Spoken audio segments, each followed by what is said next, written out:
Welcome to the Everyday Millionaire Show with Ryan Greenberg and Nick Kalfas.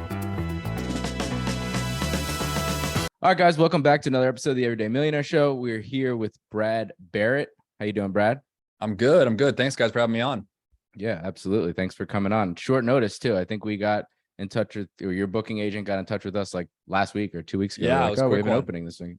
So welcome. Yeah.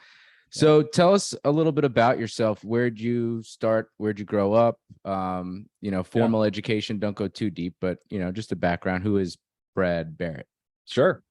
Born and raised Southern California. So actually where our headquarters is here at the firm, Westlake Village, California. So went to school. I got my undergrad at Arizona State, economics and political science there.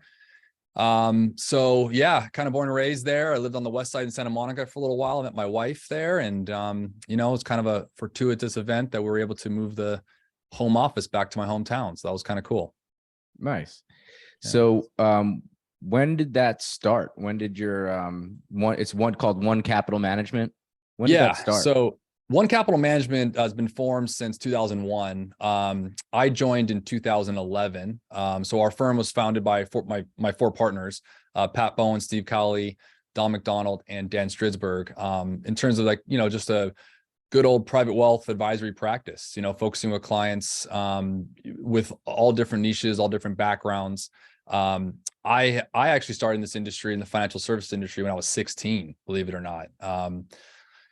My dad had worked for a company called WorldCom. So for any of us who are old enough to remember, it was like the second largest bankruptcy in U.S. history, behind Enron. And I was 16 years old. My dad had worked for the company for like 20 years as a sales guy or whatever. And long story short, as you can probably imagine, as thousands of other employees were affected, our life was turned upside down, So I remember thinking, like, I'm going to do two things. I'm going to learn everything I can about money. And that was my purpose in life, to help people around understanding diversification, understanding liquidity, understanding illiquidity, and how all assets can work together. And that's where I started it. So, and then went to a broker dealer out of college and started my practice there, and then merged into here in 2011. And we started with I think when I came in 2011, One Capital, we had maybe 7 employees, with about 500 million under management. And now we're sitting here today with about 85 employees and about 5 billion.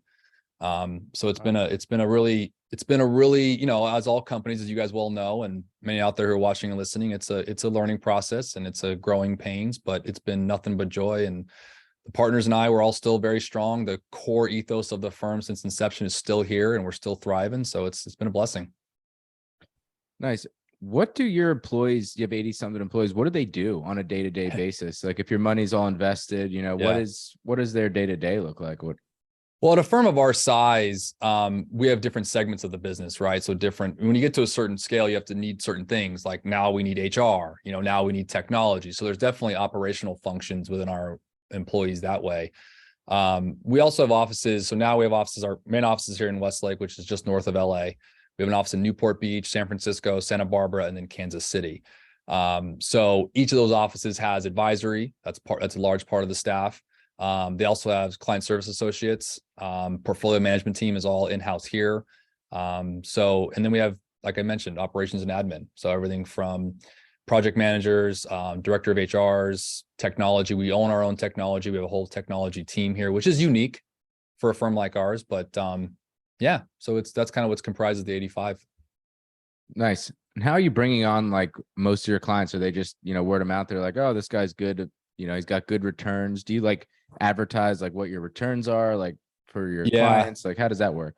Yeah, good question. So one thing about One Capital, I think I like to share on a lot of shows, and one of the areas we bring in clients is through our radio show here in LA, and through our show, the Make Your Money Matter show, is we're your holistic private wealth manager. And what that really means is we're designing your life for you from soup to nuts, understanding what's coming in, what's going out, understanding your real estate holdings, understanding your 401k, your IRAs, everything else going on with the family. So performance is, or our portfolio management, which is the engine that runs this ship.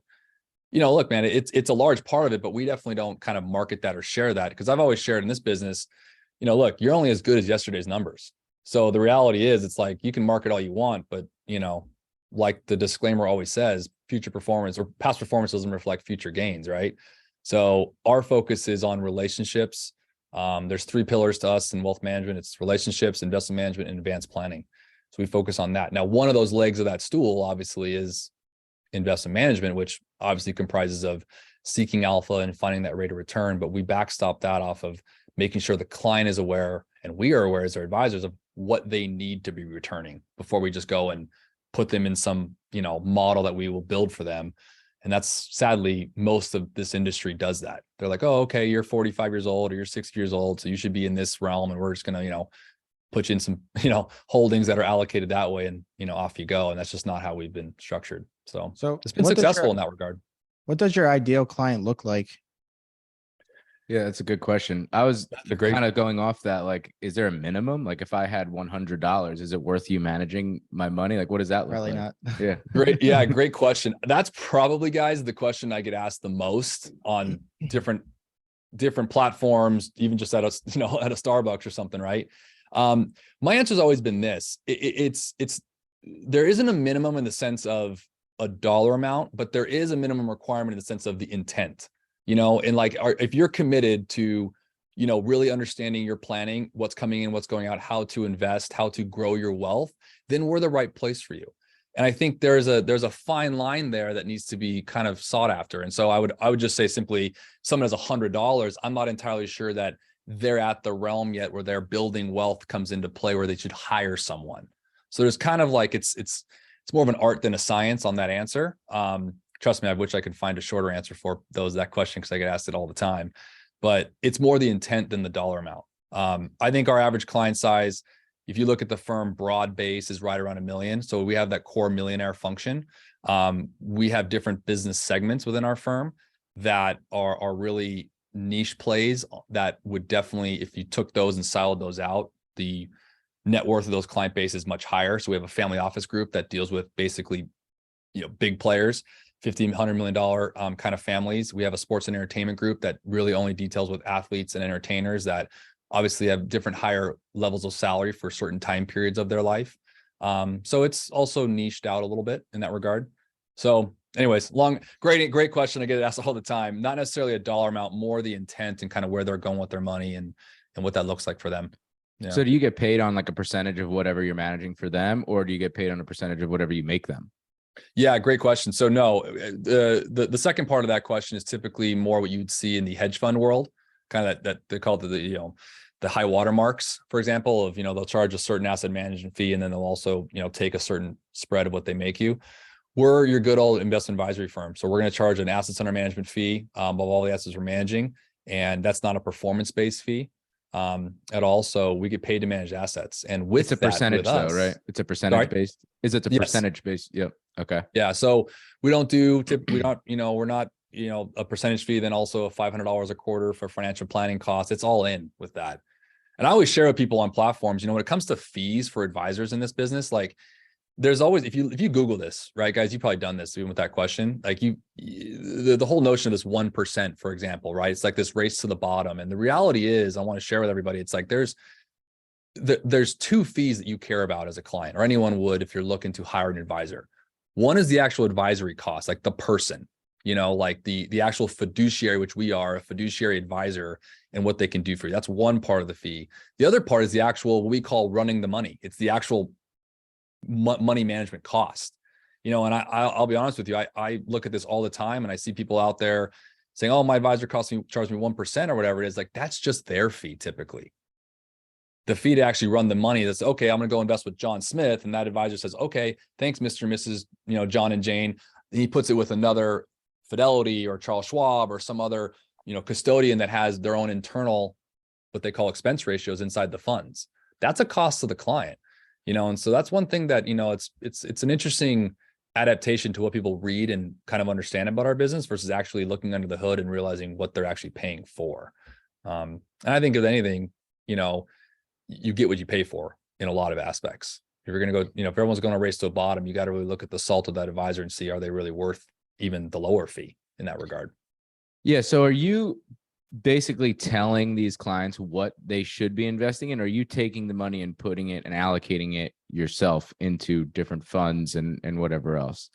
And like, so do you have the power to like syndicate money and do, buy, like, for example, buy commercial real estate or buy, a big, residential building or something like that. Could you do that with their money, or is it just you No, telling not them? in that regard. We wouldn't get Okay. involved in that. But when it comes to portfolio management, we are a discretionary advisor. So yeah, so through our investment policy statement, we're allowing, they're allowing us to partner with them based on agreed upon allocations, strategy, everything else with the client enrolled in that, where we would go with their money under management. In terms of outside investments that we would put together in a plan, we don't necessarily have discretion on that. So if a client of ours, let's say has $1 million with us between different accounts that we're managing, but they have other assets they're investing in real estate or somewhere else, we'll help advise them on that and help them with whoever they're working with, their brokers or advisors, but we won't necessarily write the checks or place the money. So in your experience, what's the best way for a W-2 employee to create that financial freedom? Great question. So I talk about this a lot on our show. It's going to start with some real basics, which I'm sure you've shared, and everyone probably watching or listening is going to roll their eyes to. But it's basically starting with spending less than you make. I mean, let's just start there. That's first base. I think this world we live in nowadays is very much it's like as soon as you turn 18, like everyone thinks they're rich. It's like the Kardashian effect or something, they just think credit cards, don't need to be paid back, and whatever you're seeing on social media, you can have too, kind of thing. And I think starting there with the notion of living within your means is first. And I think then some rules apply there, from a W-2 employee perspective, regardless of the amount, right? I got plenty of people who make $100,000 a year, and spend 90, and I got plenty of people who make $1 million a year and spend $1.5 million. You tell me who's better off, right? Mm-hmm. They have more stuff in the latter position, but the reality is they're in debt and they're having carrying costs for that kind of stuff. So it's all perspective. I think in doing so, you kind of want to create some rules of thumb and some spread there. You probably heard of this rule. I like this rule. It could be adapted in different ways, but the 70-20-10 rule, I think, is a real good one for people. It's like living on 70% of your income, saving 20% for short term and 10% for long term. And if you do that as early, also, I should be clear here, is time is probably the biggest factor in any investment. You guys know this too, within real estate or in general terms, in any calculation of return, time is a huge factor. So I can't ignore the fact that if you start things early on and you keep with them, the time really works for you, right? So if you keep that spread, you get that, live on 70%, save 20 for short term, 10 for long term, you can really make a big spread in building your wealth. And yeah, and that's, again, regardless of income. What would you say to maybe a 40 or 50-year-old who thinks they're behind on that time that you just mentioned? What would you say to someone like that? Great question. So I think, with that said, the second part of that would be time is relative, right? So most people think when I say that you have to start when you're 18 and that's the only way you're going to make it. And that's just not true, because I think a lot of people, if we're being candid, a 40 or 50-year-old might think, well, I only got, 15 or so years until quote unquote I retire. And I would argue, say if you're looking at that regard, you're saying I don't have 30 years, I have 15 years. I would tend to disagree and say, look, until we can have the conversation with the holy above, we don't know when you're getting called back up. So reality is you might be here until you're 85 or 90. And I would say for that 45-year-old, listen, you still got 40 to 45 years still to crank. You know what I mean? And to put now you may not be contributing that entire time, but you can let the money work for you over that time period. And I think there's not exactly, some magic wand you can wave for a 40 or 50-year-old, but I think by and large, my experience of nearly 2 decades has shown that we go through seasons of life. We all know that. I mean, whether you guys have, families and things like that, but typically a 40 or 50-year-old will be in their higher earning years, they'll or in getting towards there, I should say. But they're also going through seasons of life. They may have bought in a house, they're paying it down. They might have invested in another property, maybe some investment property. They're putting kids through school, paying off debt from those schools. I mean, there's a lot going on in that age range, if you look at the demographics and the stats. So time plays into the idea of keeping it consistent throughout the time periods, while also taking care of whatever you got going on, whether it's paying down debt or, any of those kind of things. So debt is actually one of my next questions. So Nick and I, obviously, we're buy and hold real estate investors. Nick has bought 70 couple of properties over the last, 5 years or so. And he did that using debt. I do that same thing using debt. Are you against using debt to create wealth? And Not at what's all. your take on that? Like the Dave Not- Ramseys of the world, like would say Yeah. that we're not doing it right. You got the Dave Ramseys and you got the Rich Dad Poor Dad. I'm blanking on his name right now, right? Robert Kiyosaki. Kiyosaki, right? You got these two polar opposites, right? You got this no debt ever, bad, bad, bad, and you got this debt for everything kind of thing, right? Me personally, in all my clients I reviewed, it's just a way of life. The reality is, and I will say this, is you can use debt for your advantage. So I tend to be on the side of using debt to build wealth, as long as you can create spread and arbitrage, which you guys well know is of paramount importance. Now, obviously, that's what's interesting is we're talking here in March of 2023, and what we saw over the past 12, 15 months has been, it hurts that a little bit, right? It shortens your spread a little bit. Cap rates in your guys' world tend to get spread out a little bit, which means your rate of returns are kind of getting pinched a little bit. Same with us. Markets are volatile a little bit. And so your debt to carry is a little less for many, many years. I mean, I was sharing this the other day on our show that, gosh, for like 15 years of my career, we've been at low interest rates. I mean, this basically zero, such low care. I mean, the money was cheap. So using that to your advantage, when you look at 30-year forecasts of inflation and of rate of returns in real estate or investments all day, I think it Especially also for be used us, wisely. like in the real estate world, one of the reasons that I love real estate so much is those 30-year loans, they don't change, so the loans that we did lock in at 3%, 4%, they don't change. Even the ones that we're locking in at 7% now, if they cash flow, they cash flow. Like that's for the next 30 years, even if we didn't refinance them, they'll still make that cash every month, no matter what. And you just look at the investment differently, right? When you look at debt, right? You're just looking at, okay, can it cash flow enough to take over my borrowing costs plus some spread? I mean, it's just a simple mathematical equation. So if you're cap rating something that's, 2 times the normal, let's say 10, 11, then, if you're carrying something at 7, yeah, your spread's a little less, but you're still spreading on a net positive. So yeah, no, debt building wealth, I think is a big conversation out there, but there is differences, right? Good debt and bad debt. So we should clarify this, right? Yeah. Because I mean, to me, the 3 things on good debt and bad debt is like whether it's lower interest rate, typically deductible, and foreign asset. Everything we're talking about right now hits all 3 of those, right?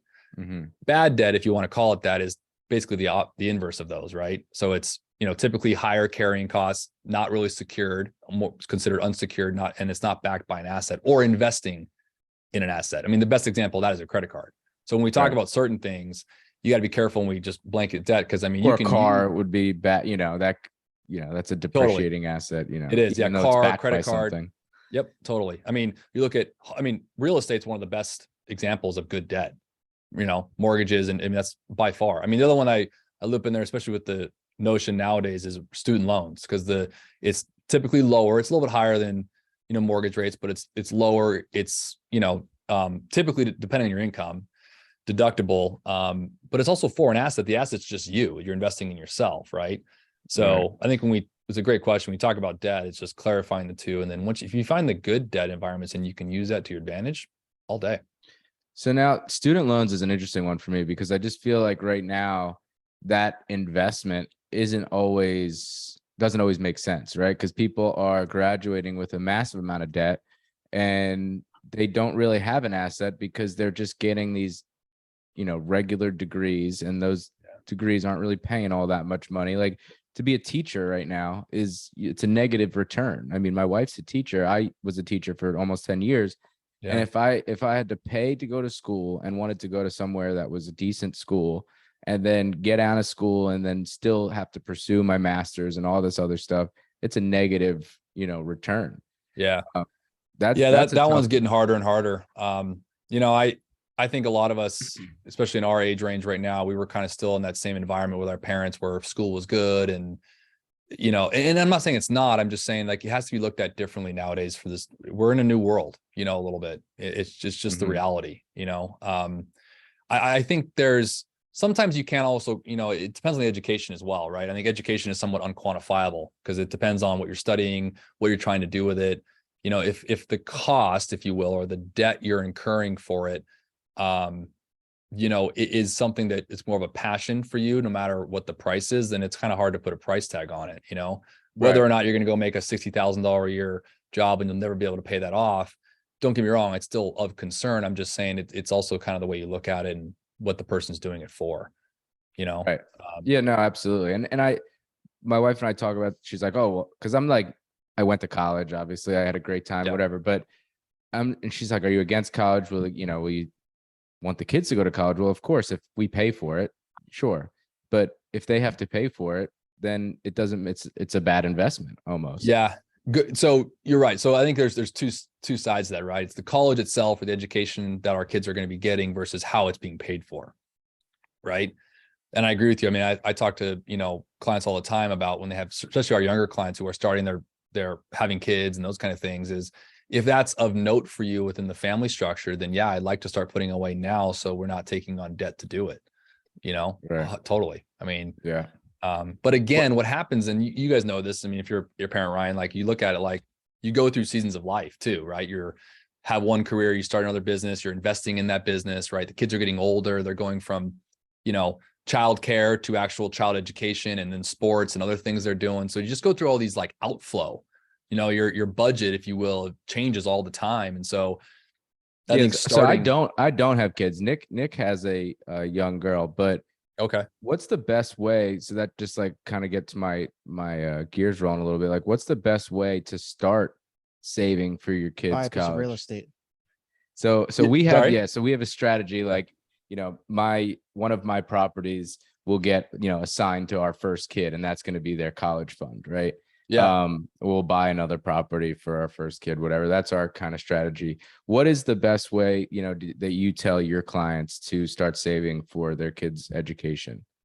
Great. So in my world, you kind of start with the three basics, which is,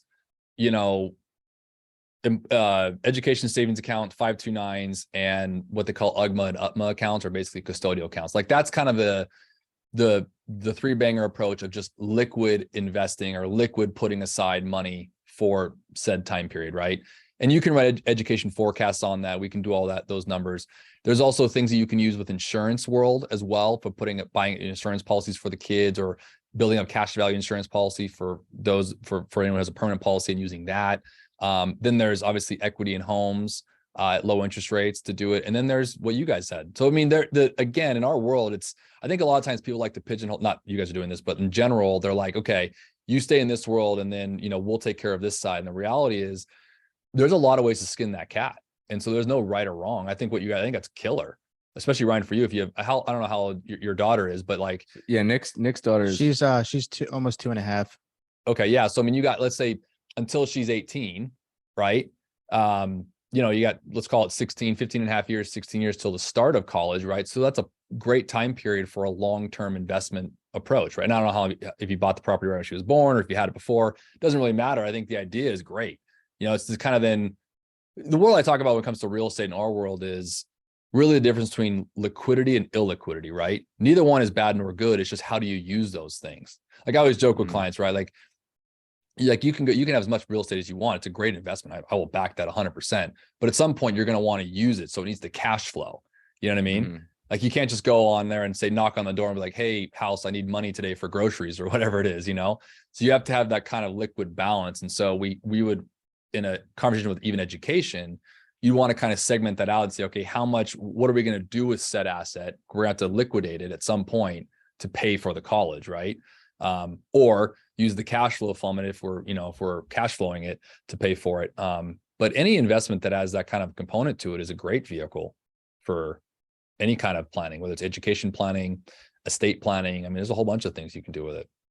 Are there any tax advantages are there any accounts that you could put money into like pre-tax to save on taxes now to put into your kids' education? Or that's probably one of the biggest misconceptions. Is the short answer is not really. I mean, there's some advanced, bigger stuff you could potentially do, but the 529 plan is the biggest one that comes up, and people think that it's tax deductible going in. That's just not the case for the most part. You can always check with your CPA on those kind of things. So it's post-tax that you. Yeah. When it comes out, if it goes directly to the university or wherever, then you're not paying any taxes on the gains. So that's kind of the catch. So like, let's say over 18 years, you put $100,000 in there and the account's worth 200, right? You won't pay, if it goes directly to the university or the college, you won't be paying any taxes on that $100,000 of gains, which would obviously be long-term gains anyways, but still, right? Right. Now, So Only if it goes to some sort of education is where you won't get taxed on that. Direct. Yeah. Got it. Yeah. So directly, if you, and I've had some people get this wrong where they'll like bring it out to themselves personally and then pay it. It's like, no, it has to go direct. Now there's been some reform and some changes in that rule in a lot of regards. So I would just argue for anyone watching or listening to, talk to your CPA about that and check on those things. Things get updated, but that's the basic form of education. Like there's not a whole lot of, honestly, I've been a big advocate. Like I think there should be personally, if you're going to have the costs that we have now for education, like we did in the 70s with ERISA, when we enacted the Employee Retirement Income Securities Act. You got to think our parents, for the most part, growing up until the 70s, didn't even have 401k plans. Most people trip out on that because they don't realize that. Like this is a newer thing, retirement plans. You know what I mean? So, and we've had Social Security since 35, obviously, which was really there to fight old age poverty. That's been there. But so being able to actually self-fund for ourselves is somewhat of a newer thing. And we're only really one generation old. So I think that hopefully there's some reform on that, because I think we should. I think it would incentivize a lot more people to put some money aside, Right. Yeah, no, absolutely. So let's say I do have some debt, some looming college debt and maybe some credit card debt or something, and I want to start investing. What do I do? Do I try to focus on paying off that debt? Do I come to you and say, hey, I'm making, because there are people that have, like you said, they make $150,000 a year, but they're spending just too much. So what's, when do they do they have to pay off that debt first? What's your opinion on that? So that's a great question into the inside of what our first meeting with a client would be, what we call a discovery. And it's really more about getting to know that person. And again, this is more the intent, right? So if they're there, we do a discovery with a client. In that conversation, we would do it this way, in the sense of understanding, and this is probably a terrible way to say it, but it's best way to kind of get it across. It's understanding the disease versus the symptom, right? The symptom is the debt, but the disease might be the overspending.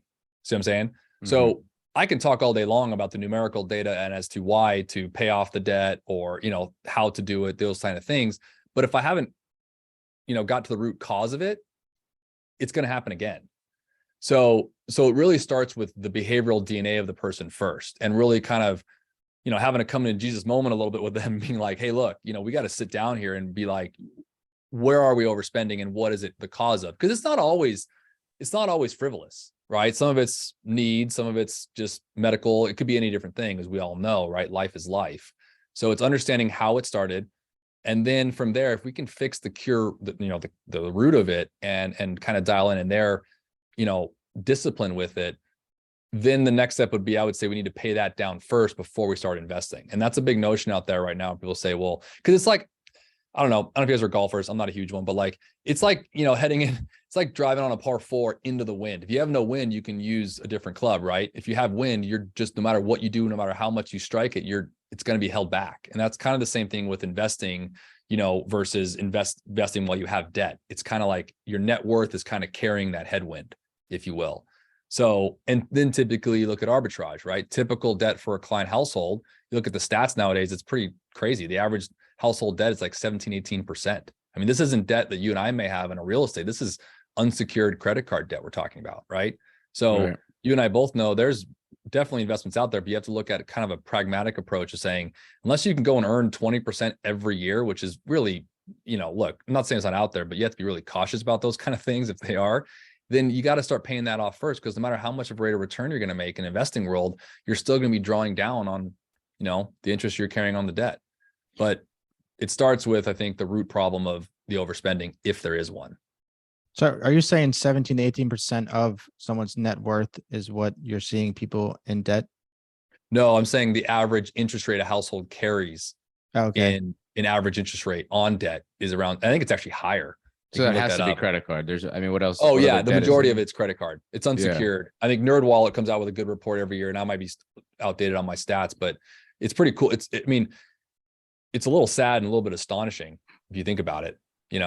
The amount of debt per household, the amount of to your point is, Nick, is how much interest rate on average per household is carrying. It's pretty high. How does somebody deal with, because I see people spending money on things that they shouldn't buy, and they just buy it, and really no reason behind it other than just their emotions. How do you control, how do these people control their emotions when buying things that they don't necessarily need? They just buy it at an impulse? Yeah, if you and I can solve that here, that'd be a great thing for me in my practice, because it's a tough one. I a lot of it starts with the person kind of wanting to hire an advisor or someone to partner with them to, let's say, keep them accountable. So I'm a big believer in advocacy and accountability in that regard. So that's one way. We know this all in terms of whether it's sports or other things. We have coaches and things that keep us true north, right? So I think it starts there.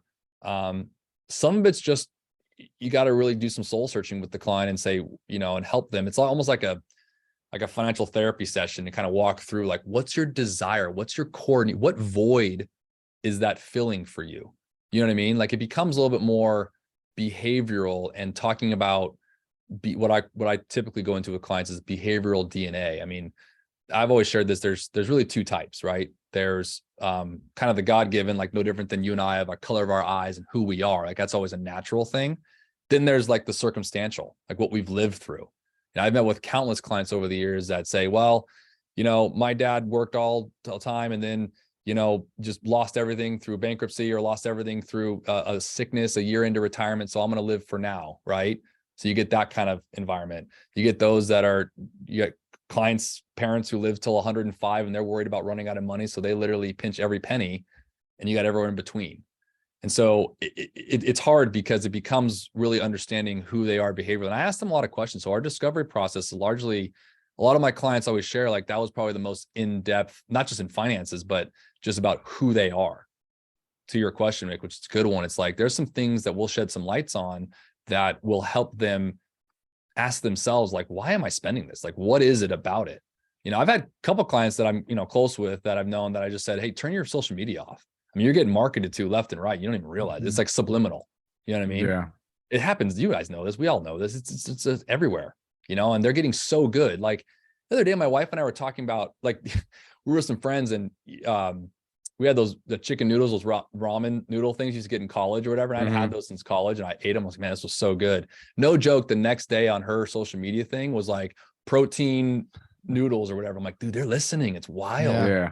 It's marketing nowadays is next level. So it's almost like I have empathy. It's like, because someone comes in with spending, it's like, it's not totally their fault and they don't even know it. You know what I mean? It's like, and then you look at Amazon, which is making it just so much easier. And all these are good things for the advancements of economies and advancements of needs and wants. Fine. But it's a great question and a hard one when it comes to building wealth when you're just spending, So do you see people that are out, like, so you live in Westlake Village. Like, I know that area, it's an expensive area to live in the country.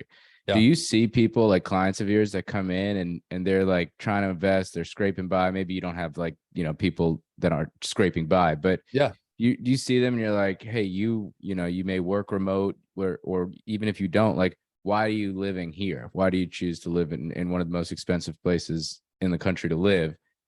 Do you, like, look at people's finances like that and say, oh, you have this expensive car, you have this expensive house, you're paying crazy electric bills in Southern California. Yeah. Why don't you leave? Yeah, we're a little crazy here, So to answer your first, we definitely go through them. And again, we'll never tell a client what to do with their money, because it's really not our role. Our job is to help them build and manage it to what their goals and objectives are. And we'll help them define those and get them on the right path in that regard. But as you can probably imagine, over the past couple of years, it's been a much different conversation with the pandemic for obvious reasons, right? Yeah. It really shed the light. That's why I moved to Hawaii, for a couple of years. I just didn't want I personally, it's okay to share, I didn't want my kids really around what was going on here, and my dad was born and raised in Hawaii, and I have a lot of friends and family there, and our church were involved with us there. And so we did that for a couple of years. Now, mind you, that is not exactly a cheaper state in the union, to be fair, but coming from California, it was basically, not too dissimilar, right? If I had moved from Idaho or something like that, it would have been a big culture shock. I'm more even talking about people like, so I just had some people down, to investors. I'm from New York originally, Long Island, which is another very expensive place to live, and I left to go to college. I never came back. And I was talking to these two guys that came down to invest and purchase a couple properties with me down here. And I was talking about raising private money. And I was like, yeah, like, people around, you ask them to raise money, teaching them how to do that. And he's like, man, everybody around us in Long Island is just like scraping by to pay their taxes, and Mm. nobody really has any money in savings. They're all just trying to keep their house in New York and pay the government all the money that they want. I'm like, well, why are they still there? You know, why are these people choosing to live in a place where they're strapped? It's something that I think that I've seen for 18 years, and I answer it this way is, the whole conversation about like nurture nature kind of thing. We don't realize, but as human beings, we're very tied into familiarity, normalcy, and culture. And so when you add those things up, someone who's born and raised there, for example, or someone who's born and raised here in Southern California, regardless of the cost, the politics, or whatever it might be, they might differ on, it's a really hard pull because they'd rather scrape by and be around their friends than not scrape by and not be around their friends. So it becomes more of an emotional social cue that we have innately in us than it becomes anything numerical or financial. That's the best way to answer that. I mean, and I always tell clients this. Yeah. And it's just hard. I'm not saying it's right or wrong. It's just the truth that I've seen in our clients. And I've even shared with clients, as they are really adamant about moving to specifically like the 9 or so no state income, like Nevada for us is really close, right? It's not that far away. It's Washington, Oregon, or Washington in particular, one of those things. It's one of those things where I always tell them, if you look at it purely from a financial reason, the amount that you may or may not save when it comes to state income tax versus, even cost of living in those states might be compensatory to what you might, spend in traveling back to California or other places to see family, friends, and those kind of things. I've seen it multiple times. Right. So I've always said it has to be kind of a twofold. You have to have some sort of community, some sort of relationship outlet that has to go with the financial ability for that. And it's hard. And I do applaud those that can do that have been able to move and realize that. And some people do that. And I think it's a great thing, right? When they can do it, say, like, I care more about my family now, my wife, my kids, than I do about my previous friends, even though I want to share life with them, but I need to take care of them first. And if I need to do that in a state that's more affordable, then I need to do that. But we got to give them credit, because that's a hard, you got to think about it on the real pragmatic level of the decision behind the closed doors between the husband and wife on that. It's a gnarly decision, And I had no choice where I was going to live, and I've always shared with people, I think the decisions we make in life, financial or otherwise, it's always harder when it's should you versus could you. And I know that sounds dumb, but think about it, right? If it's could you, if in finance, like, well, there's no way I'm not going to move to Malibu, California and spend the average house price is $1.5 million or whatever it is. Like, it's just unaffordable. So you and the wife are like, no, not going to happen. Right. I'm just saying this in general. Right. Versus if you have the means, then it becomes almost like a headache. It's like, what do we do? You kind of weigh the pros and cons, and it's a weird, if you don't have the choice and you do it anyways, then all of a sudden you're kind of placed in that position, and it becomes, you just work through that. You know what I mean? Right. So it's kind of hard. And so I think when the move and stuff like that, it's sometimes more of a should you versus could you. And it becomes really hard on the social, the cultural, all that kind of stuff within your community. All right. I have an interesting question for you. Shoot. This is a hypothetical. If you had to, it's two parts. If you had to start off with $0 tomorrow, you had no money, but you know everything you know now, right? What would you do to start making money? And then the second part is the same question, but if you had to start with $1 million. I'd probably do the same thing for both. And that would be, I would go back to my 18-year-old self, or whatever age I got in this business, or just when I started working, which was 16. I would go back and I would live a disciplined life within the rules that I know now, which is that back to that 70-20-10 rule. And I would do it so that it would matter. I always say on my show, like, discipline and discernment are the two key factors that actually make or break someone when it comes to building wealth. Like, it's nothing more sexier than that. It really is. Everyone wants to talk about the next best investment, and those are all great. But the reality is, can you stay disciplined to it? So I would go back to my 16-year-old self, whether I had $0 or I was given $1 million at that time. And I wouldn't invest in anything differently. Like, I have real estate, I have, 401k, I have investments and those kind of things, but I would stick to living on 70%, saving 20% for short term and 10% for long term. And if I had done that now and I extrapolate that out, you just look at the past, let's say 18 years, and you take the rule of 72. I mean, you can see how net worth can grow with what you know now. So I would do So, that. so whether or what not would be it's- your first step though with $0? Like you have to get a job. What kind of job like would you get? Like would you go the same exact route that you went? For me personally, 100%.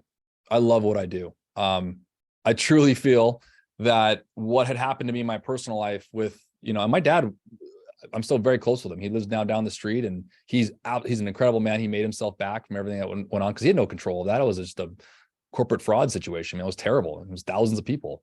But for me personally, my passion and purpose that I found was this. So I would do nothing differently in terms of my job. What I would do with the income from my job would be a little bit more disciplined. Again, to your question, which is knowing what I know now, Right. then. Yeah. Right. I I think, say the same thing too. If I just did a little bit better when I was in college and before that, spending stupid money and yeah. I would I have. mean, I think back, right? You always think back, especially in college years, and you're like, God, the amount of money I just wasted on like bar tabs as an example, just stupid. They were fine. It was Yeah. fun with friends, or just dumb stuff, whatever it might be. It's just like, oh man, knowing what I know now, if I had taken that money and not even invested it, just heck, put it aside, Right.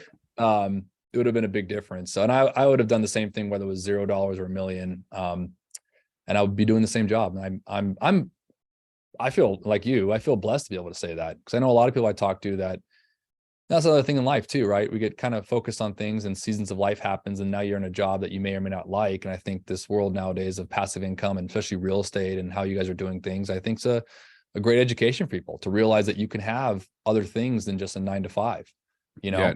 Nick's never had a job, but I have. When I was 13, I started working at a restaurant and as a dishwasher under the table. There you go. My first check was, I still remember, it was $247. They gave it to me in like a little envelope and I opened it up right by the dumpster and I was so excited. Yeah. I mean, um, there's something about this. I mean, they talk about this all the time too, when it comes to like lotto winners and stuff like that. There's something about earning it versus receiving it. Like in your question, which is good one, Ryan. Like if you were someone, like I call it the stork analogy, right? We all think about this on the freeway. Let's all be honest, right? We've all thought about this. Like, oh, if just a stork dropped off $1 million on my doorstep or something like that, I would do this, this, and this. You know what I mean? But Nick, to your point, it's like you feel it more when you know you've worked for it. Like it's such a cool thing, And yeah, I worked for 9 years as a teacher, and the best. I mean, I loved my job. Don't get me wrong, but the best thing I ever did was leave the job. Like that was one of the happiest days of my life, not having to go back to that 9 to 5 job. And that's a cool thing to say, right? Because not only did you enjoy it, but you were good with the transition in the next season of your life. That's a powerful statement. You know what I mean? Because I mean, that takes a lot of, it wasn't just one day you did it and then the next day you were gone, right? It was a lead up. It was a conversation within yourself, maybe with your family or your wife. There's a whole lot of stuff leading up to it, right? So it's a powerful moment. But to be able to look back on it and say, hey, look, I wouldn't necessarily trade that. To your question to me, I would have done some things differently, maybe with some money to put myself in a better financial position. But, I'm here where I'm at now and I've learned what I've learned and, here we go. Right. Yeah. I think that's like a lot of questions like that I get personally is like, how did you like leave your job? And that's one of my biggest goals when I started investing was to leave my job. But it took me 3 or 4 years where I went part-time for a little bit, 4 days a week I was working, and then I was working 3 days a week for a year or two. Yeah. And by the time I left, I was making the same amount per month in my business that I was per year teaching. So then I was like, okay, needs to be, replaced. Yeah. Of course. But until then, up until that point when I realized that, I was still scared to leave that job. What do you like? How do you tell people or what would be your advice for somebody that's trying to leave their job? Like, what would be some ways that they could prepare? Well, I think what you did was, I mean, first off, I think in anything in life you do, you have to have a goal, an end in mind, right? So whether that's a numerical number of how much you feel you would be comfortable with having on the sidelines to bridge the gap between leaving the job and something else, or it's like what you did for a couple of years was building up the side business enough to where what you were making was compensatory to what it allows you to have that freedom to do that, right? So I think, how I'd answer that is planning. It sounds cliche, but it's like putting a goal in place and mapping it out, whether that's I don't care if it's a goal, vision board, mood board, whatever it might be that you need to put together. or an actual plan, whether it's financial or otherwise, it's important to know what you're shooting for. You know what I mean? And that's true of any aspect of life. So if you're shooting to be, people always say in my business, like I wrote a book on literally retire right. And I think when people hear the word retirement, right, they think it's 65, 67 or whatever it is. And I very clearly state in that book, and I talk about all the time in my practice and on our show, that retirement is really at the point where you become financially free. And financially free is something you got to quantify for yourself. Of what are you freeing yourself from, right? Are you freeing yourself from a job? Fine. Are you freeing yourself to get more time for yourself and your family? Great. Whatever it might be, it's kind of defining that, for yourself, right? And for you, it sounds like that goal was to become financially free with another passion in your life that you want to do that allows you to do other things than just something 9 months out of the year, with a couple of summers off and, set pay with very little, things like that, give you more freedom, right? And that was a goal you had. And I think a lot of people have that when it comes to, finances in general. So yeah, I want, it's a perfect segue into your book. So what did the process look like, and what made you think like, oh, I think I should write a book now? And what did that process look like for you to start a book? It wasn't fun. I'll be honest with you. I'm not a writer. I'm a guy that you can put me on I love talking, and I kind of wrote it out, and it was about a year's process. It was done through a writing group that I've worked with for other things within our business. And it was really more about organization. It was kind of setting the time aside to do it. I mean, it's crazy, right? Because as long as I've been doing this, the actual topics or the content of it wasn't hard at all. That took me a matter of 5 minutes to write down what I want to go through if someone to read something. It was kind of putting into the words and the sentences and the flow of it. So it was, it was a good year process of it.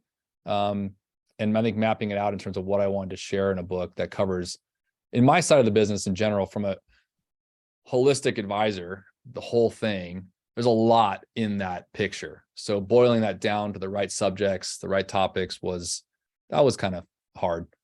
And then putting pen to paper with, I obviously did with a ghostwriter, because if you read my stuff, it would not be very legible.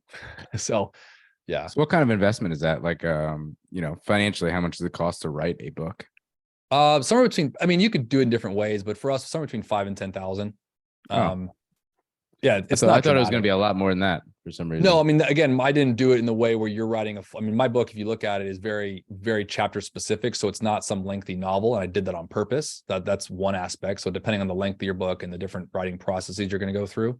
And then how much of the book you're going to use from templates versus how much of the book you're going to write every word of it. There's a lot of things in that when it comes to ghostwriters and those kind of things.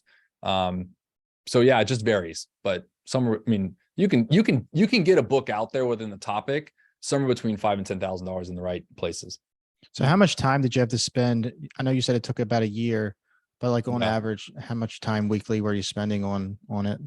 It wasn't much, because you got to remember I'm, a private wealth advisor, working full time, and I have 2 kids and have a radio show and have a podcast and show. So I would probably say because it took a year, it was probably only because I was putting maybe 3 to 5 hours a week on it.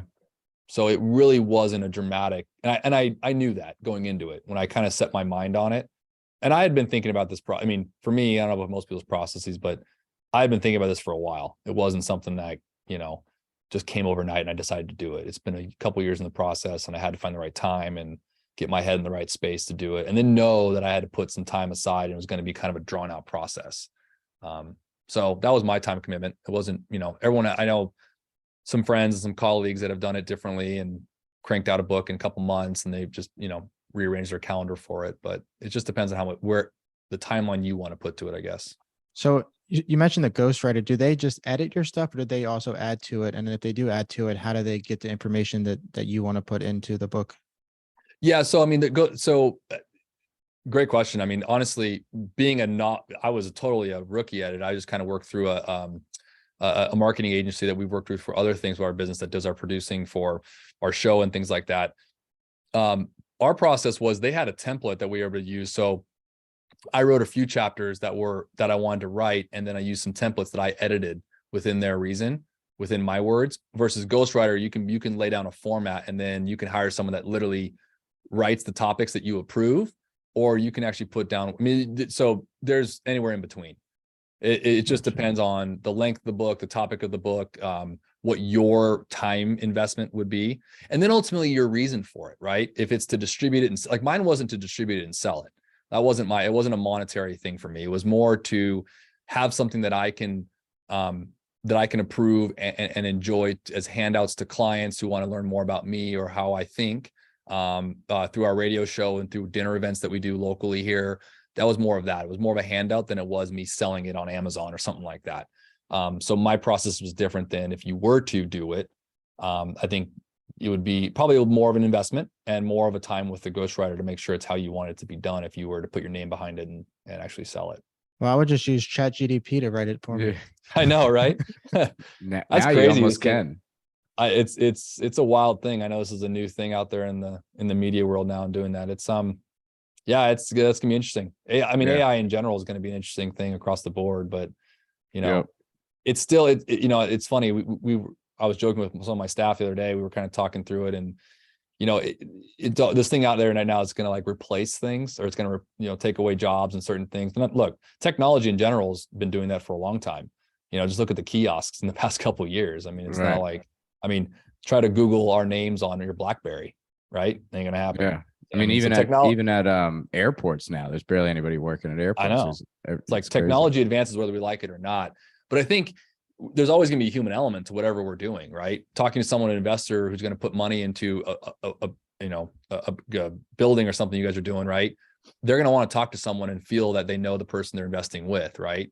Like there's certain things that it just won't replace. And I feel that in our business where it's like, I always shared this too, man. If you were a robot, speaking of AI, you wouldn't need an advisor because you would just stick to the same thing and not deviate. But the reality is there's two reasons why you don't. Seasons of life, which I mentioned, you're going to go through different iterations of your life for different reasons. And then just emotions. You know, you can't tell me in March of 2020 that you would have, reacted differently if you were, there's a reason that we have emotions within our system. Our brain is designed to protect us, and our stomach is designed to give us intuition and feel those emotions from the protection, right? And it depends on who's winning. So investing is a lot like that. It's investing is largely around which war of the minds is winning the most. And that's why advocacy and accountability has a lot to do with what we do in our business. Awesome, man. Well, that's all I got for you today, man. Brad, I appreciate you coming out and sharing your insight on this. Yeah, man. Awesome. Thank you for having me, guys. Enjoy the show. And I'm glad you guys were able to hook up with a fellow Maui guy last week. That was cool. Yeah. Speaking of accountability, before we go, Brandon Turner just started the Better Life Tribe, which is like an accountability group, and Nick joined it. And it's basically all these, entrepreneurs, right? They get together and cool. Tell each other their goals and make sure everybody sticks to it. So it's a pretty cool. There a lot of this nowadays is doing those kind of accountability groups or like masterminds, and things like that. It's a great example of platform and usage of technology, right? Getting connected with people like even you guys, even just through the ethos that is this world that we live in, So absolutely. Well, we'll keep in touch, man, via email if we're out in Maui at the same time, whatever. We'll meet up. Please do. Hey, thanks for having me on, guys. I appreciate the time. Yep. Thank you, man. All right, guys. Thanks. See you, Brad. All right, guys. Thank you, guys. Yep, absolutely. Any questions or anything you have afterwards, just let me know. Do you guys? Yeah. Sorry, I do have a question for you. Do you guys? Sure. What's your guys' process after this, or what's the? So I'm going to basically send this video portion to our video guy, and he's going to cut it up. We're going to put it on YouTube. We just started a YouTube like a couple months ago, or I saw that. So that's like brand new. So we're going to start putting all of these pods on YouTube and Instagram clips. He cuts them up into reels and stuff like that. Okay, so cool. I can send you whatever, Yeah, I was going to say, obviously, if you guys would like, we have, I have a producer as well that does it for our stuff. So if you guys, whatever you guys do and send it over, I'd love to post it. And yeah, we put it on Dropbox. So I'll just send you a link. Perfect. All right, man. Sounds good. All right. Thanks, guys. See ya. Yep. See ya.